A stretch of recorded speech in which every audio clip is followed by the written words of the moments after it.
নমস্কাৰ সাকসেছ আসাম নামৰ ইউটিউব চেনেলটোলৈ আপোনালোক সকলোকে পুনৰবাৰ স্বাগতম জনাইছোঁ। অসম চৰকাৰৰ চাকৰি আসাম ডাইৰেক্ট ৰিক্ৰুটমেণ্টৰ যিখিনি গ্ৰেড 4 পোষ্ট পেপাৰ 1 আৰু পেপাৰ 2 তো তাত কিমানমান কেণ্ডিডেটে আবেদন কৰিছে তো বহুতে কমেণ্ট কৰি সুধি আছে। লগতে ইয়াৰে যিটো অৰেল ইণ্টাৰভিউ তো সেইটো কেতিয়া মানে অনুষ্ঠিত কৰিব তো ভিডিঅ'টোত সবিশেষ সকলোখিনি আমি ইয়াৰ বিষয়ে আলোচনা কৰিম। গতিকে ভিডিঅ'টো শেষলৈকে চাই থাকিব।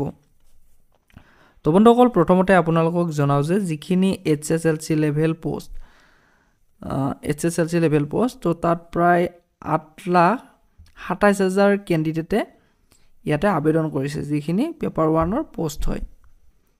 আৰু যিখিনি মাত্ৰ 8 পাছ লেভেল তো তাত আবেদন কৰিছিল প্ৰায় 5,52,000 প্ৰাৰ্থীয়ে। আৰু ইয়াৰে আপোনালোকৰ বহুতো কেণ্ডিডেটে পৰীক্ষাটো দিয়া নাছিল। প্ৰায় 10 লাখ মান কেণ্ডিডেটে এই গ্ৰেড 4ৰ এক্সামসমূহ দিছিল। তো এইবাৰ যেহেতু আপোনালোকৰ পোষ্টৰ সংখ্যা যথেষ্টখিনি কম তো প্ৰায় 5,000টা পোষ্ট আছে গ্ৰেড 4ত পেপাৰ 1 আৰু পেপাৰ 2 মিলাই। তো তেনেকুৱা ক্ষেত্ৰত আপোনালোক কাট অফটো অকণমান হাই যাব। তো আপোনালোকে যোৱাবাৰতকৈ অকণমান ওপৰত থাকিব। তো আপোনালোকে কাট অফক লৈ ইমান এটা চিন্তা কৰিবলগীয়া বিষয় নহয়।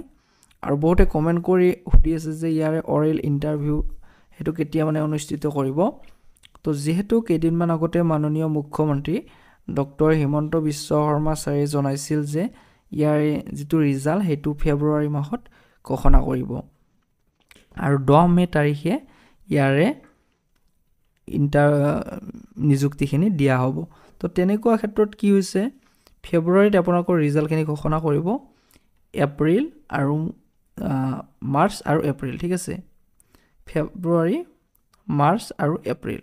তো এই দুটা মাহত কি হ'ব, আপোনালোকৰ ইয়াৰে যিটো অৰেল ইণ্টাৰভিউ সেইটো অনুষ্ঠিত কৰিব আৰু 10 মে তাৰিখে ইয়াৰে আপোনালোকৰ নিযুক্তিখিনি দিয়া হ'ব।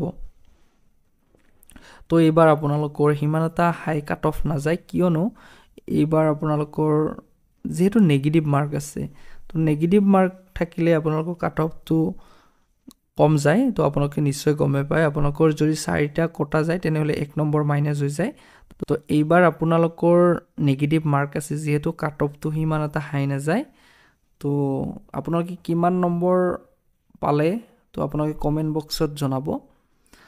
তো ভিডিঅ'টো এইখিনি আছিল আপোনালোকক দিবৰ বাবে। ধন্যবাদ।